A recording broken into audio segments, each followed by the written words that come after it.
non c'è più solo la Cappella degli Scrovegni, abbiamo detto ci sono altri 7 siti correlati. Abbiamo realizzato un biglietto unico, valevole da 48 a 72 ore, che il turista italiano o straniero può comprare a 28 euro o a 35 euro in 72 ore, in modo tale che non c'è più il tocca e fuggi, cioè la visita in cappella e l'abbandono di Padova, ma la città può essere conosciuta, attraversata in un weekend lungo. È una bella opportunità per i turisti stranieri, ma credo che sia anche un'opportunità per i padovani di Padova e provincia. L'iscrizione di Padova Urbs Picta tra i patrimoni dell'UNESCO vuole essere volano per il turismo culturale e per la promozione della città del Santo nel mondo.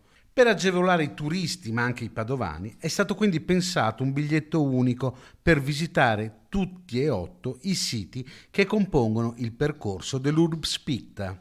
Poi è previsto un piano di riparto finanziario che va a premiare le realtà, diciamo, meno solide finanziariamente, insomma, la diocesi, l'Accademia Galileiana. Quindi noi come comune abbiamo un obiettivo: portare il 10% di coloro che visitano la cappella, 340.000 persone all'anno, negli altri siti. Ecco, l'obiettivo nei prossimi 2-3 anni è quello di distribuire e spalmare i visitatori in tutto il centro storico. Non solo Urbs Picta Car, però, perché è in arrivo anche un'app che accompagnerà i visitatori tra le meraviglie trecentesche che hanno portato la città di Padova a diventare patrimonio dell'UNESCO. È georeferenziata, quindi permette al turista italiano e straniero e bilingue di muoversi in un percorso all'interno della città che mette in rete questi siti.